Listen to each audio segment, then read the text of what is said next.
Bonjour à tous et à toutes et bienvenue pour ce 6e atelier qui est dans le programme des actions du collectif culturel de proximité.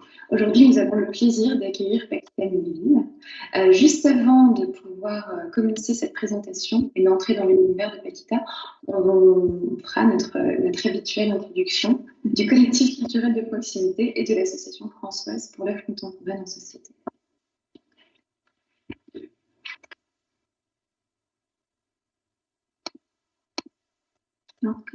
Oui. Bonjour à toutes et à tous. Donc en effet, pour rappel brièvement, je vais décrire les fondamentaux de l'association Françoise, créée en 2015 dans l'Oise. Cette association a pour mission d'accompagner les artistes tout au long de leur carrière avec différents outils pour les accompagner en fonction de leur âge, notamment en fonction de leur souhait d'expérimentation, de mise en relation et de marché. Donc, pour accompagner l'émergence, on a davantage orienté notre démarche sur un concours qui se passe à travers notre plateforme et donc des appels à projets qui sont redéfinis chaque année avec des mécènes privés dans des secteurs différents pour permettre aux artistes de se confronter à des projets totalement différents et à sensibiliser une population qui peut être quelquefois éloignée des problématiques artistiques. Ça, c'est pour l'émergence. Évidemment, il y a des résidences d'artistes avec des commandes d'œuvres qui sont développées. Mais aussi, ces résidences d'artistes, elles sont dédiées à tous les artistes sans limite d'âge. Et leurs enjeux sont souvent liés au territoire. C'est-à-dire que la résidence se déroule au sein d'une entreprise, au sein d'un territoire, d'une collectivité, etc. Les commanditaires sont souvent soit des acteurs privés ou publics, mais en tout cas, le lieu n'est pas défini à l'avance. Il est souvent lié à la technique déployée par les artistes, notamment. Pour introduire en fait ce collectif culturel de proximité, tout simplement, l'enjeu était de démontrer l'effervescence, l'émergence de notre territoire face à la grande région Hauts-de-France qui se constitue depuis 2014 avec la fusion des régions. Donc l'ex-Picardie, composée de ces 3 départements et donc une superficie plutôt grande, étendue, est malgré tout très loin de sa capitale régionale, Lille, quand on parle notamment du sud de cette ex-Picardie, mais qui s'étend aujourd'hui vraiment aux 3 départements. Et donc cette relation, non seulement en termes de distance, elle est complexe à animer, mais aussi elle est contrainte par une accessibilité, une proximité plus évidente avec Paris et sa région. Donc à la fois la capitale nationale devient plus attractive et la capitale régionale est plus éloignée. Donc, il y a toujours un équilibre à aller rechercher et surtout, les décisions de la capitale régionale ne descendent pas forcément jusqu'à ce territoire un peu plus au sud parce que d'abord, elle n'en avait pas l'habitude, ensuite, elle ne la connaît peut-être pas très bien et les acteurs de notre ex-Picardie sont doivent finalement se mobiliser davantage pour être reconnus, non seulement sur leurs actions, mais aussi sur leur capacité à être complémentaires au sein de cette grande région. Alors oui, si je peux ajouter, c'est vrai que depuis décembre 2020, on a eu la chance de rencontrer plusieurs acteurs et artistes dans la région ex-Picardie et on a pu récolter quelques témoignages, dont certains qu'on voit là ici sur l'écran. La diversité des territoires va créer des inégalités. Cette métropole lilloise qui est une capitale des Hauts-de-France est donc géographiquement moins proche que Paris, ce qui va aussi engendrer donc certains enjeux qui vont être aussi différents d'une région à une autre. Et enfin, donc, les petites villes vont être jusqu'à être effacées donc, de cette dynamique, en tout cas, initiée par l'île. Le rayon d'action de la capitale de région va atteindre difficilement le territoire. Donc ça, c'est pour citer quelques témoignages. Aujourd'hui, donc, on va se focaliser sur une ville en particulier, une petite commune donc rurale d'à peu près donc, 655 habitants, située sur la rive nord de la rivière de l'Aisne, compétence donc partagée au sein de la communauté de communes de Réan-Valois. C'est une commune donc, qui se trouve à 100 km au nord de Paris, 96 km d'Amiens et très proche de Soissons, donc à 18 km de Soissons. Alors, pourquoi est-ce qu'on parle de Berny-Rivière? Parce que, justement, notre invitée, Paquita Melville, y réside.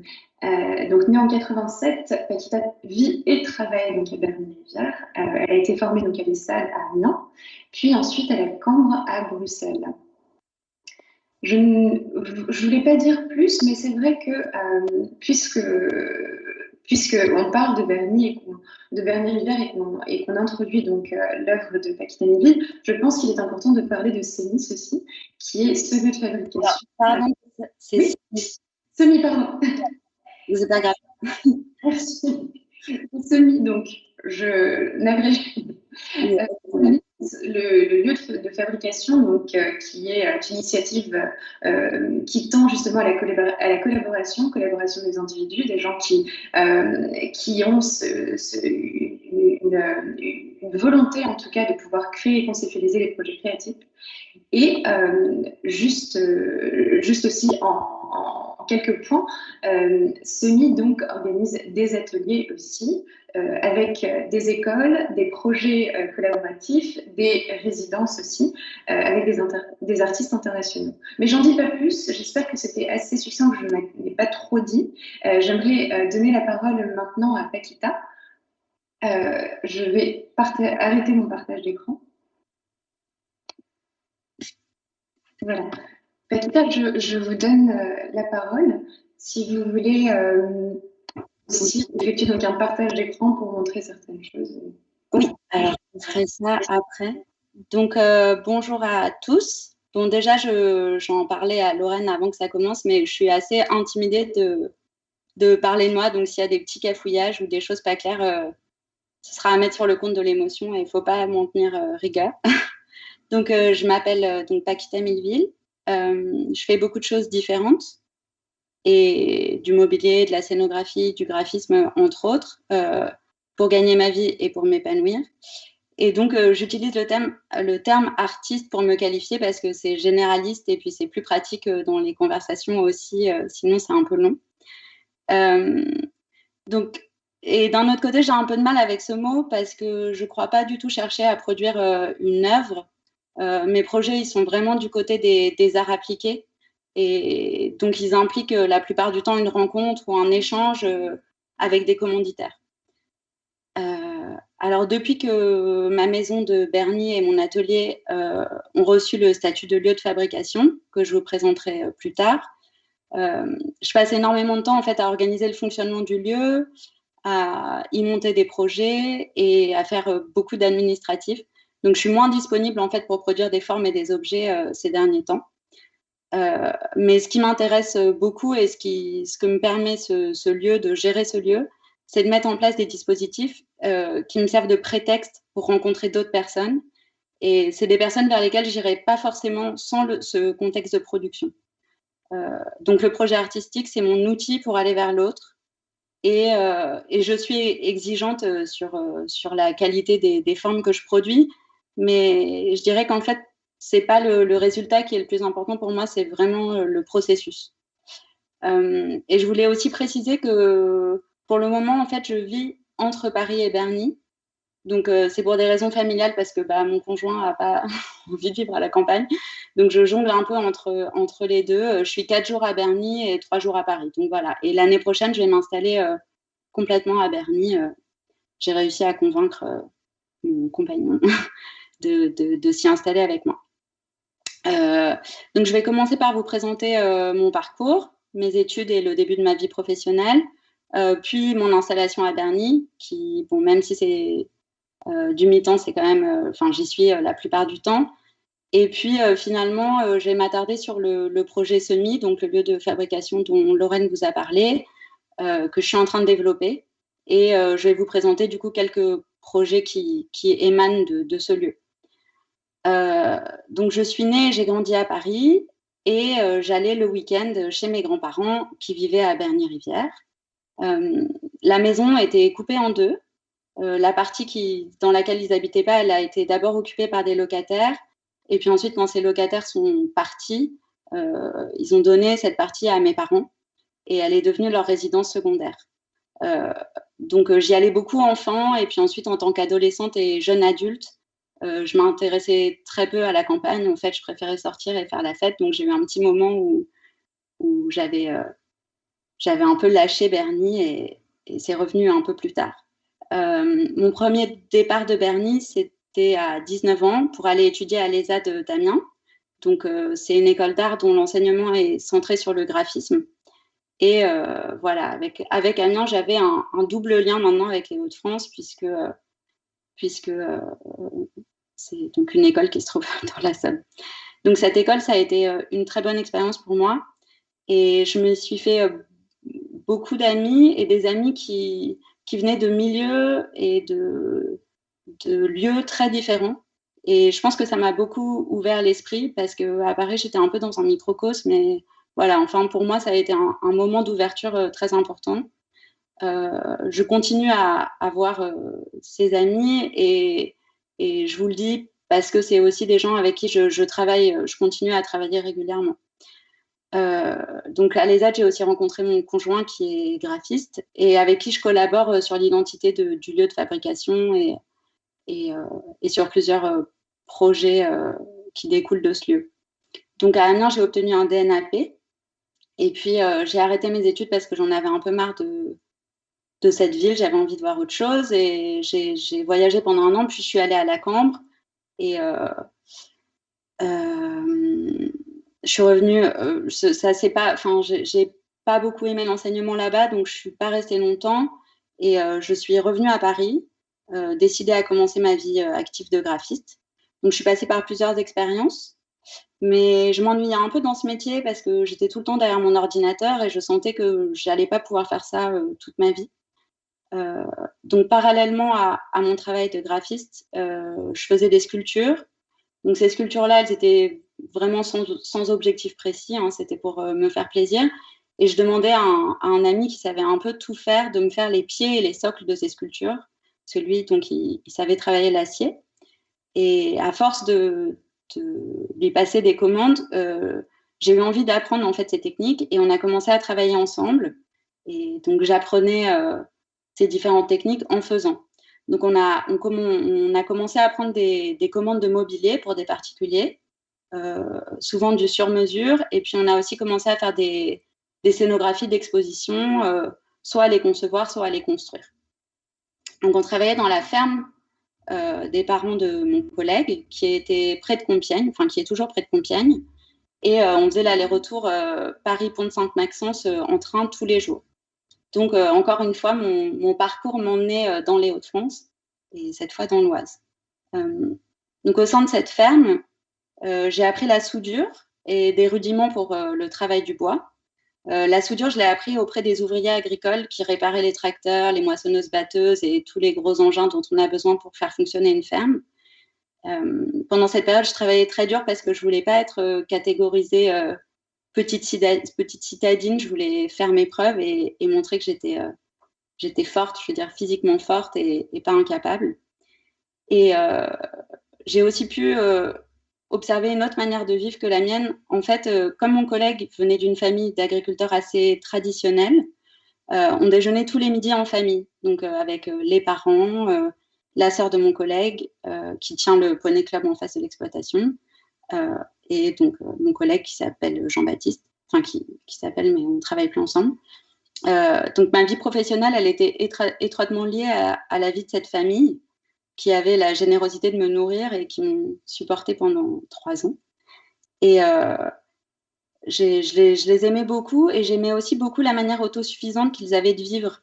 Par exemple, la mère de famille faisait des habits avec la laine de ses moutons, ou elle avait une grande jarre où elle mettait les fonds des bouteilles de vin pour faire son vinaigre. Elle préparait les oiseaux ramenés de la chasse. Elle m'a appris à dépouiller les lapins. Enfin, voilà, ils étaient presque autonomes en termes de subsistance. Et ça m'a beaucoup intéressée de voir qu'on pouvait vivre comme ça.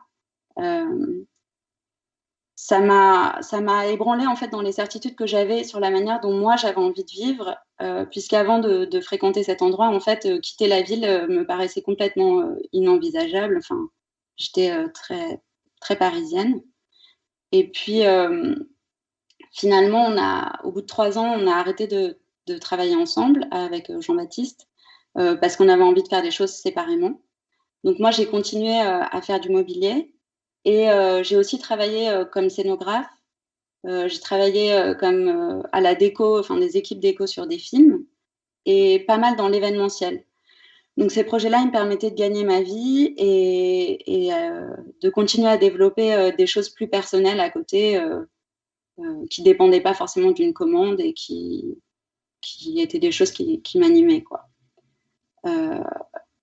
Donc, parallèlement à ces premières expériences, j'ai vécu, moi, dans ma famille, une période de décès successifs.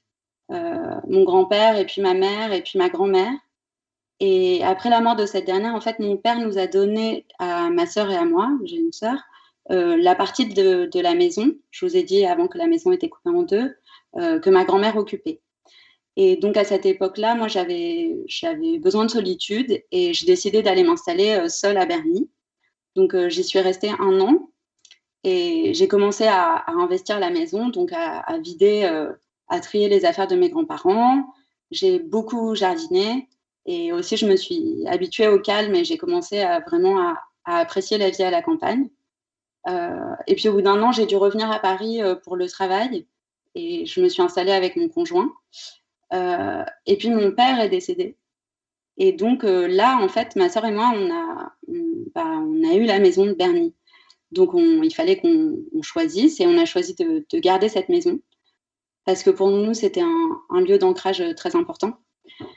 Et on a aussi hérité d'une somme qui nous a permis d'investir pour faire des travaux. Donc on a réuni cette maison qui était coupée en deux pour en faire une maison plus grande où on pouvait circuler plus librement. Et surtout, on avait envie de tout changer très vite pour pas que cette maison devienne un mausolée et qu'on puisse en faire quelque chose de nouveau, quelque chose à nous, quoi. Donc, d'un point de vue personnel, en fait, cette maison, elle est assez chargée pour moi. Mais c'est aussi une richesse parce qu'en fait, donc on a trié tous les objets des gens de ma famille, on en a gardé certains, et donc c'est pas comme une maison qu'on vient habiter et qui est vide et qu'il faut meubler entièrement. C'est une maison dont la plupart des objets ont une histoire. Alors peut-être qu'elle n'est pas perceptible pour tout le monde, en tout cas elle l'est pour moi. Et ça se voit aussi au niveau du jardin. Enfin, pour moi, le jardin, c'est un lieu important parce que c'est aussi un lieu où pendant les résidences, on travaille en extérieur et chaque membre de ma famille a planté des plantes selon son goût et tout ça cohabite un peu dans le désordre, mais un désordre que moi je trouve beau.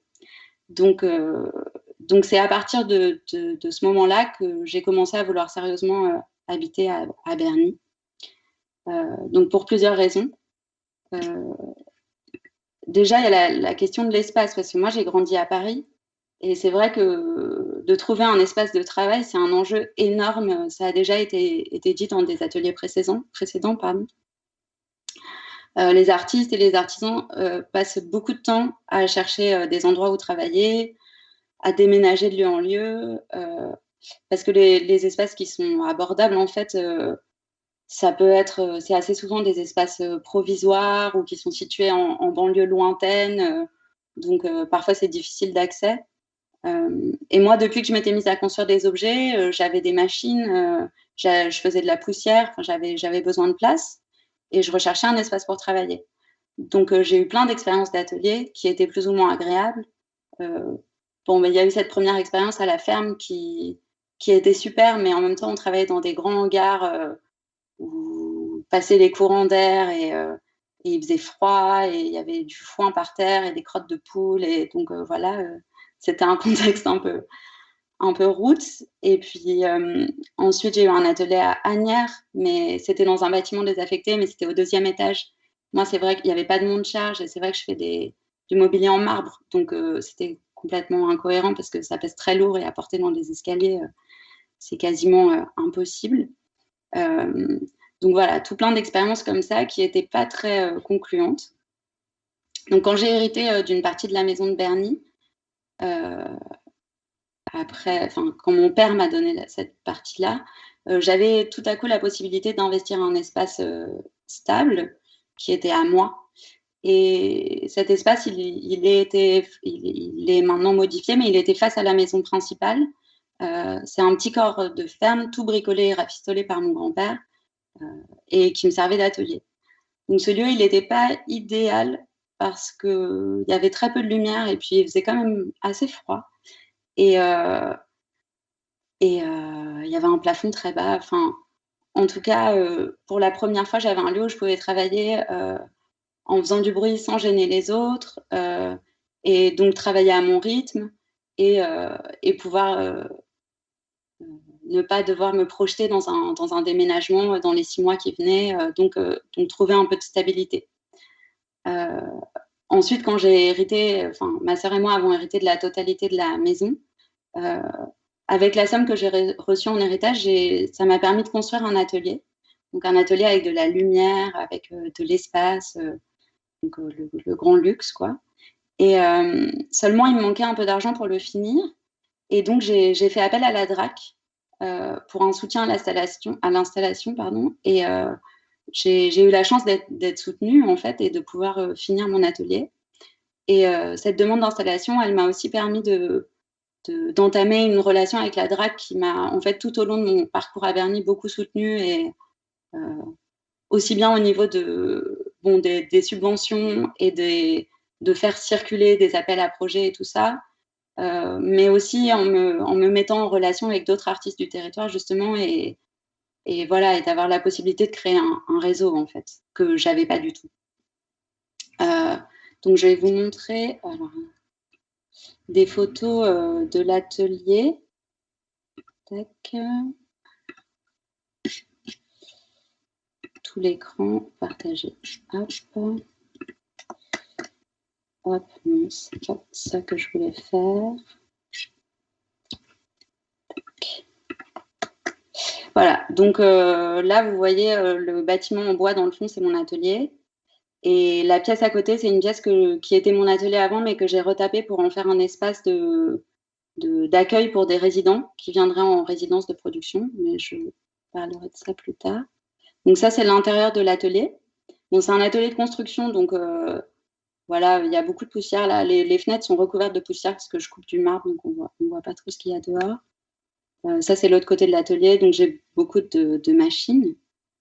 Et puis, le mur du fond. Donc là, par exemple, sur cette photo, c'est vrai que j'ai pas mis de photo de mon mobilier, mais vous pouvez voir un plateau de marbre que j'ai fait pour des clients là, qui sont en attente de livraison. Voilà.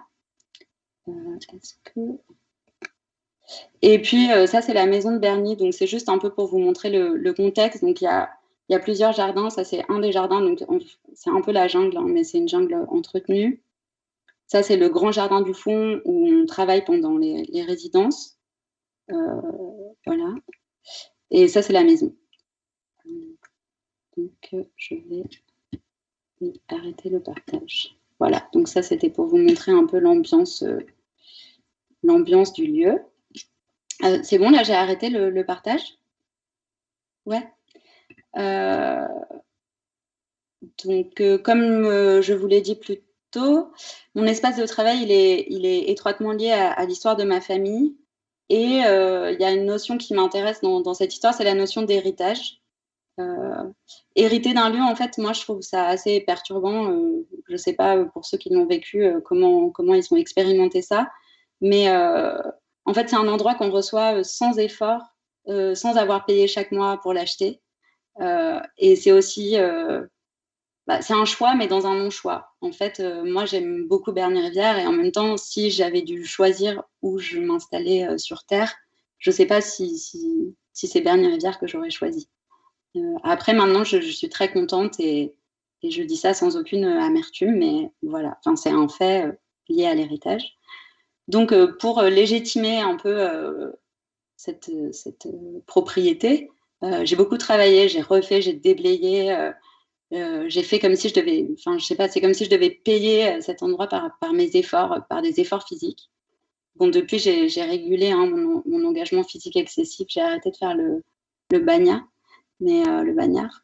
Mais voilà, et en fait, ça m'a donné envie aussi d'avoir reçu ce lieu, de le partager, puisque pour moi, je l'avais reçu arbitrairement, en fait.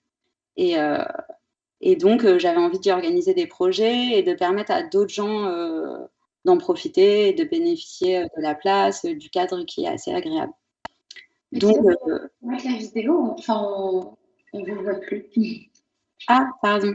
Je pense que ça c'est... Voilà, en fait, quand j'ai fait le partage d'écran, ça s'est coupé. Merci beaucoup. Et donc, parallèlement à la construction de mon atelier, j'ai organisé une première résidence à Berny avec une amie qui est artiste et qui vit à Londres, qui s'appelle Lou Tessa Marcelin. Et ce projet, il s'appelle Ronce. En fait, c'est une résidence où on accueille des professionnels d'horizons divers pour travailler à un projet commun. Et c'est toujours en lien avec le cadre dans lequel se déroule cette résidence. Donc, je travaille beaucoup à partir du paysage dans lequel on travaille. Chaque participant s'engage à partager un savoir qui lui est propre et qui est lié à son activité professionnelle avec les autres. Donc, en fait, chaque jour, on a un workshop qui est donné par un des résidents. Alors, avec Lou, on appelle ça une école pluridisciplinaire. Donc, on considère ça vraiment comme une école, quoi. C'est un projet pédagogique.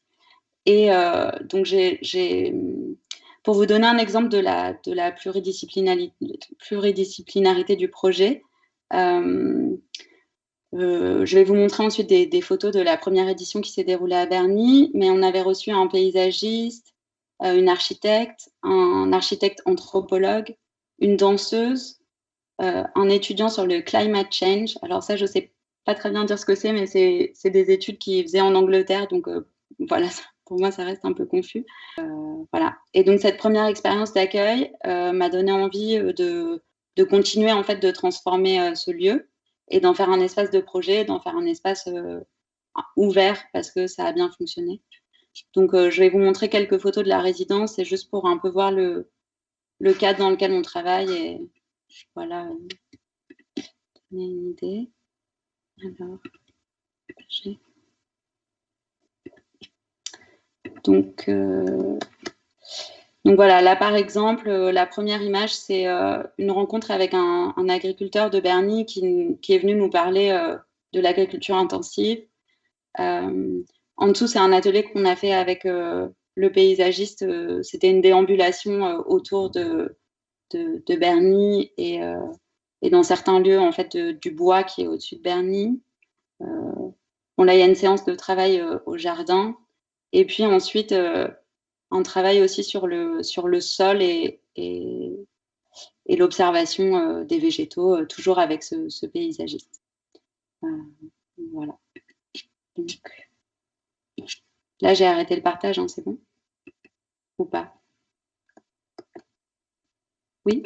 Alors, c'est bon, sauf que la caméra est encore enlevée, malheureusement. Ah oui, voilà, ça s'enlève quand je partage. Moi, j'ai une première question à vous poser, parce que ce qui me frappe aussi, c'est vraiment ce rapport que vous avez avec les habitants, l'inclusion en fait de leur métier, de leur savoir-faire. Et comment est-ce que vos initiatives sont perçues par ces habitants, par le public en fait, tout simplement? Alors là, du coup, sur les gens qui étaient pendant cette résidence, c'est pas des habitants. Je parlais de l'agriculteur en question, par exemple. En général, en fait, il y a un autre projet que je vais vous présenter plus tard qui est lié complètement à Semi, et c'était une enquête sur la perception de la beauté. Donc, on est allé voir plein de gens et on leur a posé des questions sur la manière dont ils expérimentaient la beauté au quotidien. Il y a un enregistrement sur ça, d'ailleurs, il me semble. Oui, c'est bien ça. Ah oui, vous parliez de ça. Non, non, pas du tout. Non, non, non, non, mais c'était enfin, justement ce dont vous parlez, c'est un enregistrement, c'est bien ça? En fait, il y a un podcast et un livre, parce qu'il y a aussi des ateliers de dessin. Mm. Et en général, en fait, il y a deux réactions. Soit c'est super et en fait, généralement, c'est une rencontre assez intéressante et je pense pour les deux parties. C'est-à-dire que pour moi, c'est enrichissant et puis aussi, je viens avec mon projet, donc forcément, je suis très intéressée parce que je suis en récolte. Et sûrement, pour, euh, pour les personnes, en tout cas, moi, j'ai eu que des accueils plutôt favorables et enfin voilà, ça s'est bien passé. Après, du coup, c'est plus les projets liés à Semi que je voulais vous présenter plus tard, mais je peux en parler maintenant aussi. C'est que, par exemple, moi, je donne des cours de dessin. C'était même avant de monter le lieu de fabrication au foyer rural de Berny. Et je me suis dit, bon, peut-être que ça va être un gros flop et que personne va venir parce que c'est des cours de dessin pour adultes, en fait. C'est pas pour les enfants. Et la première année, bon, on était 3. Enfin, il y avait 3 élèves. Et puis la deuxième année, il y en avait 7. Et puis la troisième année, il y en avait 10. Et bon, après, il y a eu le Covid. Mais généralement, je veux dire, 10 personnes, c'est que j'étais quand même super contente de voir que ma proposition donnait envie à des gens de venir. Et donc, on peut dire que moi, je trouve l'accueil plutôt favorable sur des projets. Après, justement, alors je peux vous montrer. Voilà. Avant cela, Paquita, est-ce que vous pouvez nous parler, parce que vous avez abordé une notion importante par rapport à votre installation, la notion d'héritage. Alors, on a compris le contexte dans lequel vous vous êtes installé, mais finalement, cet héritage, vous l'aviez ressenti avant. Est-ce que c'est quelque chose qui a été finalement provoqué par aussi cette quête d'espace, de stabilité, ou est-ce que c'est vraiment quelque chose qui est lié aussi à un héritage, au-delà d'un héritage patrimonial, physique, c'est aussi des racines sur lesquelles vous avez sans doute aussi peut-être un sentiment, une nécessité de transformer cette terre.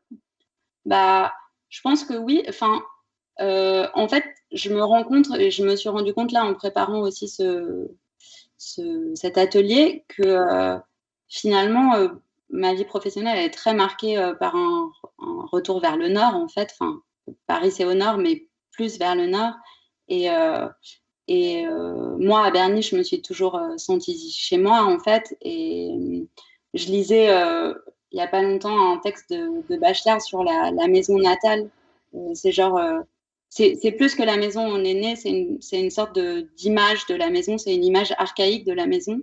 Et je pense que moi, Berny, c'est ma maison natale dans mon imaginaire, quoi. Mon imaginaire s'ancre à Berny. Et donc, l'héritage, je ne sais pas si c'est le territoire ou juste ce lieu, en fait. Et j'avais ce sentiment avant d'en hériter. Et c'est vrai que je m'y investis énormément. Enfin, c'est chez moi en fait. Comme quand on dit justement, c'est pas un lieu de passage ou c'est vraiment chez moi. Après, je viens de Paris. Je viens là depuis que je suis enfant, mais je viens quand même de Paris. Et donc, je me rends compte que je connais pas très bien les gens. Je connais des gens, mais pas très bien.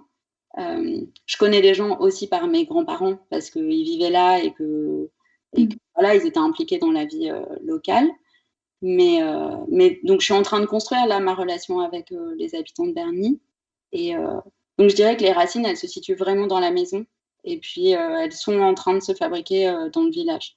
Et après, avec le lieu Semi aussi et les projets, enfin, dans l'Aisne, je pense je connais pas bien les autres départements. Je sais que dans l'Aisne, quand même, il y a la présence de l'histoire et notamment de la Première Guerre mondiale qui est très, très forte. Et du coup, il y a quelque chose lié à la terre quand on parle d'enracinement qui est assez lourd.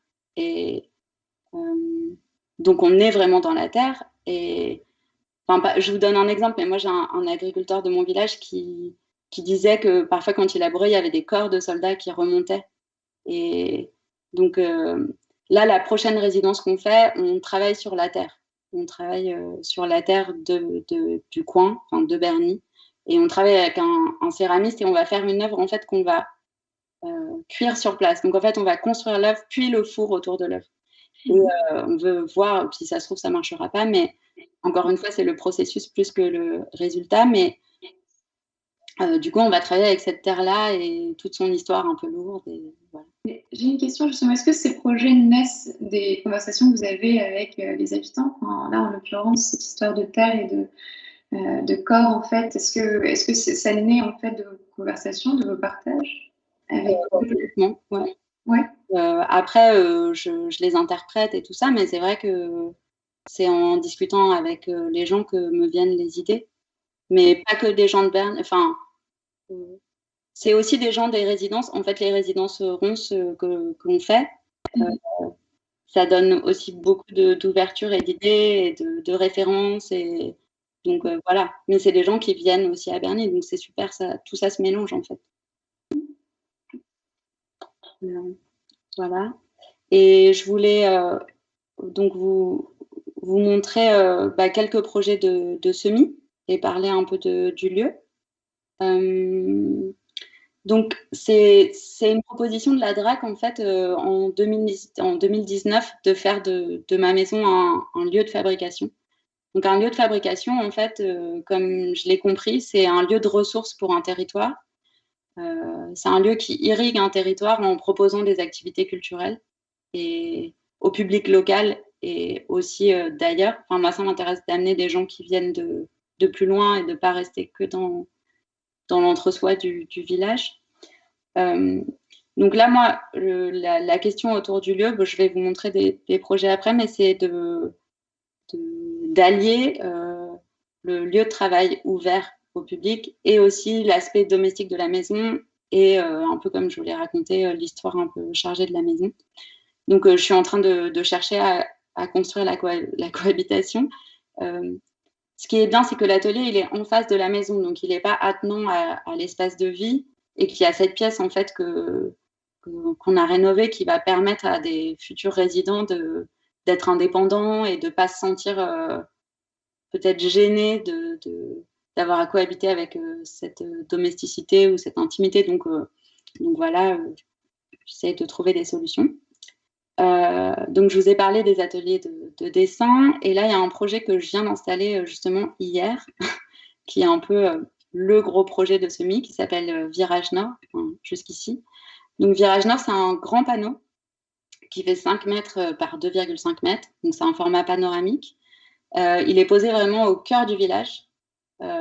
Donc là, par exemple, la problématique aussi de la réception, elle va être super intéressante. Et en fait, moi, j'ai dû présenter le projet au conseil municipal, par exemple, pour avoir leur aval. Donc, c'était intéressant et il fallait que je les convainque, en fait, que ça valait le coup que j'installe ça. Et c'est vrai qu'à la base, ils trouvaient ça un peu curieux comme idée. Et puis, finalement, j'ai réussi à les convaincre et ils sont assez enthousiastes. Donc, c'est super. Et notamment aussi parce que je vais travailler avec l'école de Berny qui vont produire des visuels pour le panneau. Donc, ce panneau, il va accueillir des visuels d'artistes qui seront conçus spécifiquement pour le site, donc en réponse en fait avec le paysage qui l'entoure, avec son histoire, enfin ses spécificités, tout ça. Il y aura aussi donc des visuels produits par des groupes scolaires ou des ateliers que je vais faire avec des amateurs. Et donc, vous en avez parlé en introduction, mais c'est vrai que c'est un territoire qui est vaste et donc parfois c'est difficile de mobiliser du public. Donc pour moi, Virage Nord, en fait, c'est une alternative. C'est une proposition d'exposition permanente et qui ne demande pas d'effort de déplacement en fait, pour se rendre sur les lieux, ou sur les lieux où on monte de l'art visuel notamment. En fait, il est juste là et on peut décider ou non de lui accorder de l'importance et de le regarder. Voilà, donc ça, c'est un peu à chacun. Enfin, là, je vais faire le vernissage du premier visuel le 21 juillet et on va voir, j'ai invité tous les habitants on va voir déjà s'il y a des gens qui viennent. Et puis ensuite, voilà, commencer à discuter un peu de ce dispositif, de ce qu'ils en perçoivent. Voilà. Donc ça va être un bon prétexte à la conversation, encore une fois. Donc, je peux vous montrer. Alors, il n'y a pas encore de visuel installé, mais je vais vous montrer l'installation. Je vais l'écran. Partager. Hop. Donc, ça, c'est la pose du premier poteau. C'était très émouvant pour moi. Donc, c'est un maçon et son équipe qui sont aussi spécialisés dans la pose de structures métalliques qui l'ont installé. Donc voilà, ça c'est la pose des cadres. Le panneau presque fini d'être monté. Et puis finalement, voilà ce que ça donne. Alors, il faut se rendre compte de l'échelle quand il y a des humains à côté. Ah mince, j'ai pas mis de photo avec des humains à côté. Bon voilà, là vous voyez un cadre et puis il y a le petit garçon, enfin le fils du maçon qui est venu lui filer un coup de main. Donc on voit quand même que c'est très grand et c'est juste un des cadres. Voilà. Donc ça, c'est la structure que je viens d'installer. Voilà, voilà. Donc le 21 juillet, on installe le premier visuel. Et alors, j'ai eu aussi de la chance parce que le FRAC aimait bien ce projet. Et donc, ils vont faire, c'est donc un affichage tous les 3 mois. Et comme ils ont des artistes en résidence, ils vont afficher une fois par an des visuels produits par l'artiste en résidence de l'année. Donc là, cette année, en septembre, c'est Elsa Alderamani qui va produire un visuel. Et je trouve ça bien aussi que d'autres structures s'emparent du panneau pour pas que ce soit la dictature juste de mon goût à moi et de mon réseau. Et donc voilà, donc c'est bien que ce soit aussi un lieu d'échange avec des regards et des propositions différentes. Et voilà, et je pense que j'ai fini. Ah si, je voulais vous montrer quand même un nuage plus qu'une Ferrari. Donc ça, c'est le projet d'enquête sur la beauté. Rapidement, hein, c'est une petite édition. J'aurais pas dû arrêter. Donc cette édition-là, qui est accompagnée donc d'un podcast. En fait, ce qu'on a fait, c'est qu'on a interviewé plus de 40 habitants. Donc c'est presque une enquête sociologique. Et on a sélectionné quelques entretiens pour en faire donc un podcast. Et l'autre partie du projet, c'était de faire des ateliers de dessin où on abordait les mêmes questions, en fait, mais du coup, ce n'était pas la même forme de réponse. Donc, on a travaillé avec plusieurs établissements scolaires et aussi avec les AD d'Amiens, avec des étudiants graphistes. Et le montage final du livre, c'était de mettre en regard les citations des entretiens et des dessins obtenus lors d'ateliers. Le graphisme du livre, il se veut le plus neutre possible parce qu'on n'avait pas envie au maximum d'être justement presque dans la sociologie et dans quelque chose de très objectif. Après, je sais que c'est pas possible, mais en tout cas, c'était notre envie à la base. Voilà. Et il y a des dessins qui sont juste super beaux. Voilà. Et je peux vous parler juste pour aussi conclure de deux futurs projets. Alors, je les rattache à Semi, mais c'est plus moi en tant que, enfin c'est plus moi en tant qu'artiste. Il y a un premier projet qui s'appelle Le Retour à la rivière, mais c'est un titre provisoire. En fait, je prépare ma descente en solitaire de la rivière Aisne, depuis sa source jusqu'à ce qu'elle se jette dans l'Oise en canoë. Et l'idée, c'est de se familiariser avec un élément qui est constitutif du territoire et du paysage, comme j'essaye de le faire en fait avec les personnes de Berny et des alentours dans mes autres projets. Donc l'idée, c'est de créer une relation intime avec le paysage en fait. Donc il faut que je développe ce projet. Pour le moment, c'est une intention, mais en tout cas, j'ai aussi été soutenue par la DRAC pour mener ce projet-là. Donc je fais du canoë ces derniers temps. Et puis l'autre projet, c'est un projet avec une artiste qui s'appelle Marine Koutlas, qui travaille dans l'Aisne aussi, et on va donner des ateliers dans le cadre d'un dispositif qui s'appelle Plaine d'été, en collaboration avec un musée qui est super pour ceux qui sont pas loin du chemin des Dames, le musée de Vassogne, qui présente une collection d'objets super beaux, de beaucoup d'outils qui datent d'avant la Seconde Guerre mondiale. Donc voilà, on va travailler autour de ce territoire-là. Donc voilà, donc juste pour conclure, je pense que ce lieu Berny, c'est au cœur de tous mes projets en fait en ce moment, que ce soit les gens qui y habitent, la topographie, le paysage et même la maison sur lequel je travaille beaucoup pour que ce soit un lieu d'accueil agréable et voilà, j'ai fini. Merci beaucoup de m'avoir écoutée. Une dernière question, Paquita. Vous avez évoqué votre compagnon qui doit vous rejoindre à la rentrée là, à temps plein, c'est ça? Quelle est la difficulté que vous pouvez identifier entre justement Paris et ce territoire on comprend bien vos inspirations et votre motivation, quelque chose de très ancré, très charnel en fait. Vraiment ça dans votre parcours. Et comment, j'imagine que c'est assez difficile de prendre une place pour quelqu'un qui accompagne en fait, parce que vous habitez l'espace, mais vraiment au sens plein, entier. Et la capacité à faire rentrer quelqu'un dans son univers, et d'autant plus quand on vient de Paris vers la région, j'imagine que c'est pas quelque chose de facile. Vous pouvez nous faire partager votre expérience? Alors en fait, lui, il vient pas de Paris, et le vrai problème dans tout ça, c'est qu'il vient de Grenoble, enfin d'un village à côté de Grenoble, donc il vient de la campagne, mais il vient des montagnes.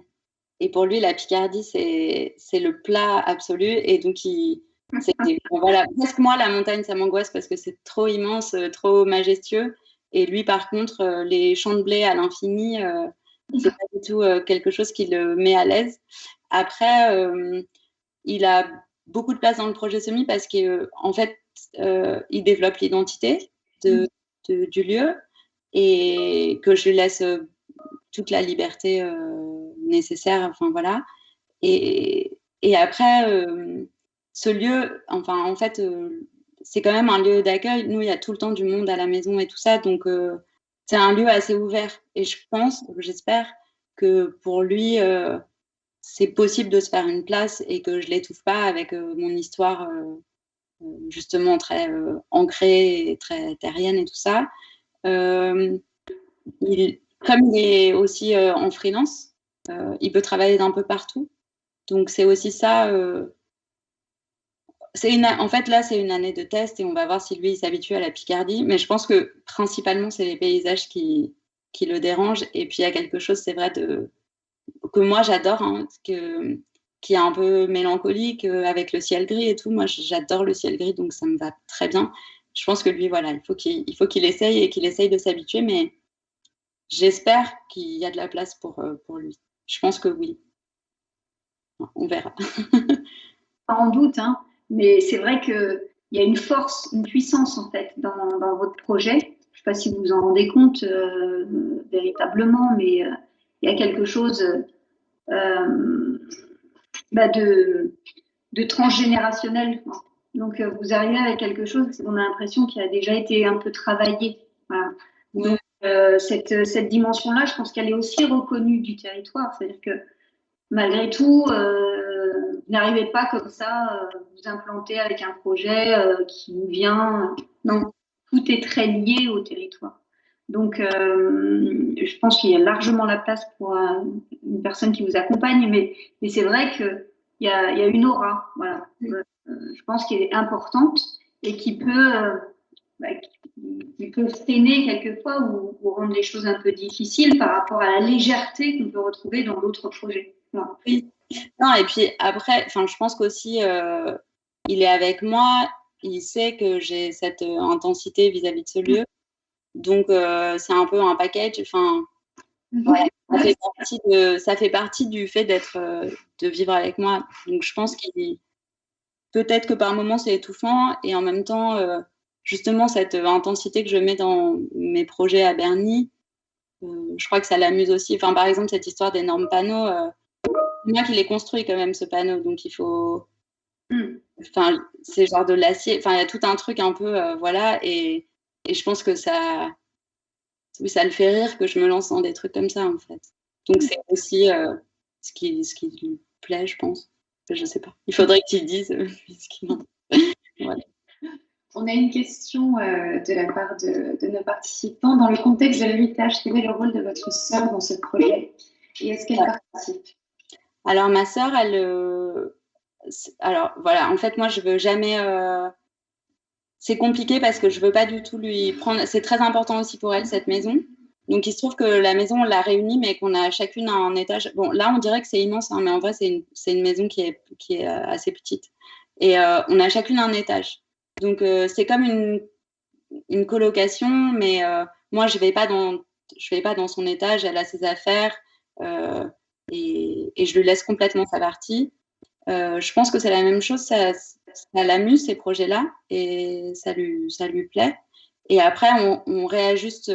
Oui, parce que moi, j'ai un conjoint et un enfant, et ma sœur, elle a aussi un mari et un enfant. Donc, en fait, on cohabite à plusieurs. Moi, je sais que ça correspond aussi un peu à un idéal pour moi, la vie en communauté, et il se trouve que ça se passe plutôt bien. Donc, le moment où on va s'installer là-bas, il va falloir faire plein de réajustements. Mais pour le moment, on arrive bien à respecter nos espaces. Et puis, c'est vrai que moi, je fais tous les travaux. Donc, au final, ils ont un attendant à demeure. Enfin, ils ont un maçon, un serrurier, je travaille le bois. Enfin, donc, voilà, je fais tout dans la maison. Donc, d'une certaine manière, c'est pratique. Voilà. Elle a la générosité de me laisser faire mes projets dans le lieu, en tout cas. Super. On a un commentaire, c'est pas une question. Merci Paquita pour cette présentation très intéressante. J'ai particulièrement aimé votre remarque sur l'opportunité de rencontrer des cercles différents hors de Paris, possible grâce à votre installation en Picardie Hauts-de-France. Bah, merci. Mais c'est vrai que c'est intéressant parce que si au final, on a envie de faire un comparatif entre vraiment la ville et la campagne, puisqu'on a justement ce récit de votre expérience, de votre enfance à Paris, et puis ensuite le fait de revenir un peu sur ces terres, et ce rapport différent aux autres, en fait, qui se crée au fur et à mesure, et qui est très intéressant, puisqu'on a souvent tendance à mettre de côté ce qui se passe en campagne, et de pouvoir, voilà, enfin, en tout cas, donner une autre visibilité à la campagne, c'est important. Oui, d'éviter les oppositions, justement. Aussi, ouais, créer un lien. Tout est... C'est super, merci beaucoup. Merci beaucoup, Paquita. Merci de m'avoir écoutée. Je laisse l'opportunité aussi aux participants de poser les dernières questions avant de passer à la conclusion. Mais je pense qu'on a eu toutes les questions. Ok, on va passer au partage d'écran. Donc, ceci est juste un rappel. Oui, on a déjà passé donc 6 ateliers avec 7 artistes exactement, que vous pouvez retrouver aussi dans pas longtemps. Ce sera avant la mi-juillet sur notre chaîne YouTube pour revoir toutes ces présentations, tous ces ateliers. Donc, à partir de la semaine prochaine, nous avons deux ateliers. Celui de Clément Borderie, qui est donc un artiste plasticien qui vit partiellement à Senlis et qui va pouvoir nous expliquer donc tout son processus d'installation, de réinstallation, parce que son père aussi était artiste. André Borderie et résidait à Senlis. Puis ensuite, donc jeudi 8 juillet, nous aurons le plaisir de rencontrer et de découvrir l'œuvre de Rachid Boukarta, qui lui habite à Amiens. N'hésitez pas donc à vous inscrire sur le ccp-françoiseartmemo.fr ou alors de retrouver aussi toutes les informations sur françoiseartmemo.fr. Je vous rappelle que nous avons aussi des ateliers découvertes. Nous avons eu l'atelier donc avec Teresa Lockman, un atelier de gravure le 26 juin. Nous aurons le prochain, donc le 3 juillet, ce samedi, un atelier qui se fera avec Camille Mercandelli-Parc sur la lac. Donc, ce sera plutôt une démonstration. Et enfin, donc, le 10 juillet, nous aurons l'atelier dessin avec Sophia Fassi. Un dernier point, donc je vous présente la programmation 2021-2022, où nous allons présenter les couples d'artistes internationaux installés sur le territoire des Hauts-de-France. Nous allons donc présenter du 19 septembre au 27 novembre les deux artistes que vous avez déjà pu rencontrer lors de ces ateliers, Isabelle Cavalieri et Jörg Langhans. Puis donc du 3 février au 30 avril, nous aurons donc en l'occurrence Clément Borderie et Kat Loré qui feront leur présentation mardi prochain. Et enfin, Georgia Russell et Raoul Ilaramonti du 12 mai au 22 juillet. Je vous remercie et vous dis donc à bientôt pour le prochain atelier avec Clément Borderie. Merci beaucoup. Au revoir, Lorraine.